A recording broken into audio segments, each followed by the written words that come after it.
Hello my dear students, स्वागत करते हैं आप सभी का आपके अपने यूट्यूब चैनल सितंबर सेल्वी चैनल पे।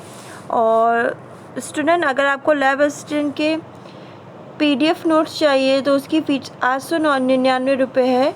और अगर आपको क्लास करनी है लैब असिस्टेंट की तो उसकी फ़ीस 2000 रुपये है। तो आपको सिलेबस वाइज टॉपिक वाइज सारे नोट्स मिल जाएंगे। तो जिन बच्चों को नोट्स चाहिए इस नंबर पर कांटेक्ट कर ले और नोट्स ले ले। आज की क्लास में हम लोग पढ़ेंगे वस्तुओं की धुलाई और धुलाई के सिद्धांत व विधियाँ। आज की क्लास में हम लोग कंप्लीट करेंगे। तो चलिए शुरू करते हैं आज की क्लास। और वस्त्रों की धुलाई, वस्त्र भोजन की तरह ही मूलभूत आवश्यकताओं में से एक है। जैसे हमारे पास खाना होना चाहिए, मकान होना चाहिए, वस्त्र होना चाहिए, वैसे ही वस्त्र भोजन की तरह ही मूलभूत आवश्यकताओं में से एक है। वस्त्रों का धुलना महज एक कार्य न होकर स्वयं में एक कला का एक प्रकार है। जिस प्रकार कला के विभिन्न प्रकारों को व्यक्त करने के लिए समय, धैर्य और परिश्रम की आवश्यकता होती है, उसी प्रकार धुलाई के लिए भी इनकी आवश्यकता होती है। वस्त्रों के धुलने का कार्य उसमें लगी गंदगी और मिट्टी के कणों को दूर करने के लिए होता है। वस्त्र की सतह पर धूल के कणों को ब्रश की सहायता से भिगोकर या झाड़कर साफ करते हैं। उपलब्ध वस्त्र के सभी प्रकारों को एक ही विधि से नहीं धोया जा सकता, क्योंकि ऐसा करने से कपड़ों की गुणवत्ता प्रभावित होती है। अलग अलग प्रकार के वस्त्रों को विभिन्न तरीकों से धोया जाता है। वस्त्रों को उचित विधि से धुलाई करने से पूर्व कुछ तैयारी कर लेना बहुत ज़रूरी है। इसे हम वस्त्र धुलाई का प्रारंभिक स्तर भी कहते हैं। वस्त्रों को धोना, धुले हुए वस्त्रों के ऊपर उचित परिचर्या करना आदि। उपयुक्त तैयारी पूरी कर लेने के बाद वस्त्र की धुलाई क्रिया आरंभ की जाती है। जैसे आप प्रारंभिक तैयारी पूरी कर लोगे, इसके बाद धुलाई क्रिया स्टार्ट करोगे। वस्त्र पर हल्का भारी दबाव डालकर वस्त्र की गंदगी दूर करने का प्रयास किया जाता है। वस्त्र पर दबाव डालने की कई विधियाँ प्रयोग में लाई जाती हैं। तो धुलाई के सिद्धांत और विधियाँ क्या हैं, तो ये इम्पॉर्टेंट है और ये पेपर में पूछा भी जाता है। हम जानते हैं कि उचित विधियों से धुलाई करने से वस्त्रों की जीवन काल बढ़ जाता है। अगर आप ढंग से धुलाई करोगे वस्त्रों की तो वस्त्र का जो लाइफ है वो बढ़ जाएगी। तो हम सभी जानते हैं कि उचित विधि से वस्त्रों की धुलाई करने से वस्त्रों का जीवन काल बढ़ जाता है और उसकी कार्य क्षमता भी बढ़ जाती है। उसमें नवीनता, ताजगी, जीवंत आ जाता है। धुलाई के सिद्धांत और विधियां हैं। तो देखिए, धुलाई की विधियां और सिद्धांत क्या है, इम्पोर्टेंट है और पेपर में पूछा भी जाता है। तो हम लोग देख लेते हैं।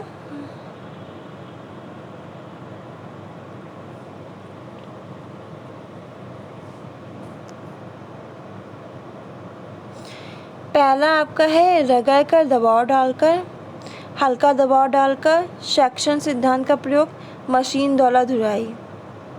तो धुलाई की विधियाँ सिद्धांत में सबसे पहले आएगा रगड़ कर दबाव डालकर, फिर दूसरा हल्का दबाव डालकर, तीसरा सेक्शन सिद्धांत, चौथा मशीन द्वारा धुलाई। देखो, रगड़ कर दबाव डालकर, तो इसमें जो है रगड़ के दबाव डालकर, तो इस विधि का प्रयोग सूती और मोटी भारी वस्त्रों पर किया जाता है।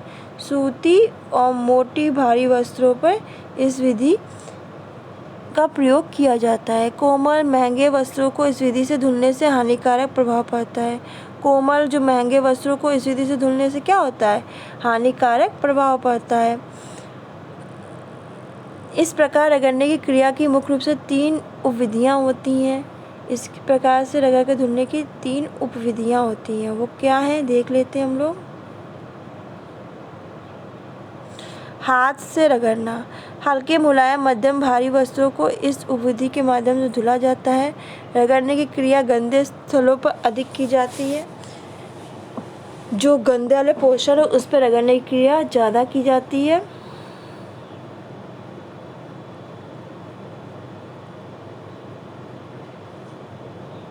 जैसे शर्ट का कॉलर है, पैंट की मोहरी है, वो ज़्यादा गंदे हो जाते हैं। ब्रश द्वारा रगड़ना, ब्रशों का प्रकार कपड़ों के प्रकार जैसे वस्त्रों की बुनावट, किस्म आदि के आधार पर लिया जाता है। कपड़े के गंदे भागों ब्रश को अधिक रगड़ना चाहिए। ब्रश चलाते समय पानी की छींटें भी देनी चाहिए ताकि ब्रश कपड़े पर आसानी से चल सके।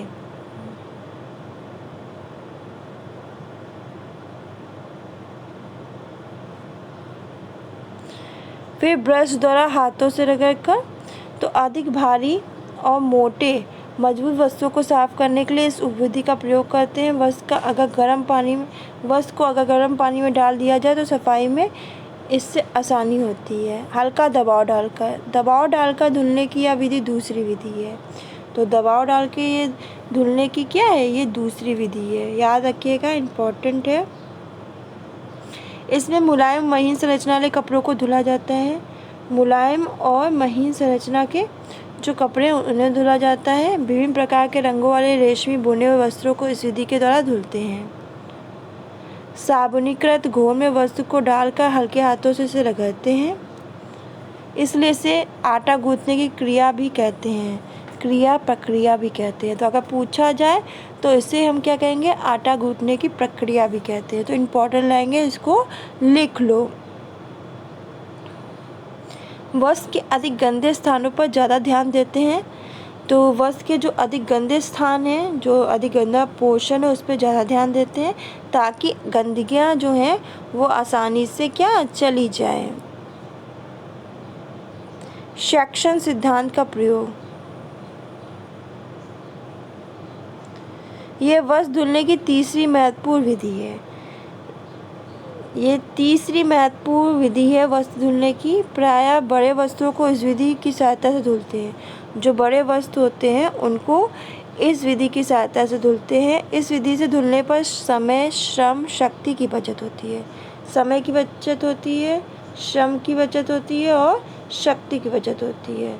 तो इस विधि से क्या होता है, समय की बचत होगी, श्रम और शक्ति की बचत होती है। सेक्शन वॉशर द्वारा वस्त्र पर हल्का दबाव डालकर धुला जाता है। सेक्शन वॉशर को वस्त्र पर बार बार दबाया व हटाया जाता है। बारंबार इस क्रिया के द्वारा गंदगी हट जाती है और बार बार जो क्रिया करने से क्या होता है, जो वस्त्र की गंदगी है वो हट जाती है। मशीन द्वारा धुलाई। इस विधि द्वारा वस्त्रों को धुलने में समय व श्रम दोनों की बचत होती है। इस विधि से क्या होगा, जो वस्त्र की धुलने में समय की भी और श्रम दोनों की बचत होती है।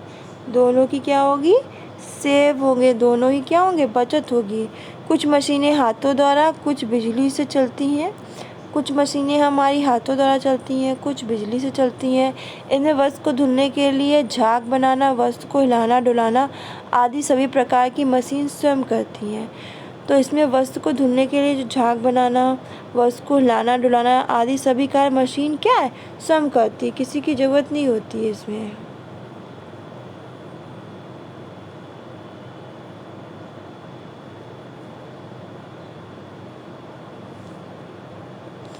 वर्तमान समय मशीन से कपड़े धुलना बहुत सुविधाजनक माना जाता है और वर्तमान समय में जो समय चल रहा है इसमें मशीन से कपड़ा धुलना बहुत ही सुविधाजनक माना जाता है। तो आज की क्लास में हम लोगों ने विधियाँ पढ़ी, धुलाई के सिद्धांत और विधियाँ पढ़ी और वस्त्र की धुलाई पढ़ी। इतना आप पढ़ लोगे, आपके लिए ये इम्पोर्टेंट है। 4 होती हैं सिद्धांत, रगड़ के दबाव डालकर, हल्का दबाव डालकर, सेक्शन सिद्धांत द्वारा, मशीन द्वारा धुलाई। तो ये है धुलाई की विधियाँ और ये सिद्धांत है।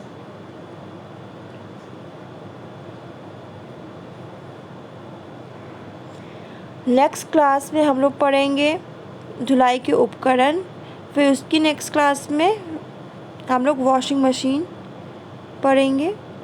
वॉशिंग मशीन और धुलाई की प्रक्रिया पढ़ेंगे, ये इम्पॉर्टेंट है। और ये सब आपका, चाहे आप टीजीटी का पेपर देने जाओ, पीजीटी का, लैब असिस्टेंट का पेपर देने जाओ, सबके लिए इम्पॉर्टेंट है।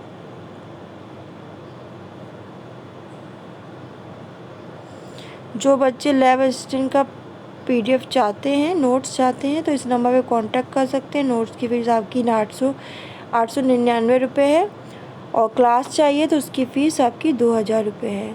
तो जिन बच्चों को चाहिए इस नंबर पे कांटेक्ट कर लें और नोट्स ले सकते हैं। तो फ्रेंड्स, आज के लिए बस इतना ही। मिलते हैं नेक्स्ट क्लास में नेक्स्ट टॉपिक के साथ। धन्यवाद।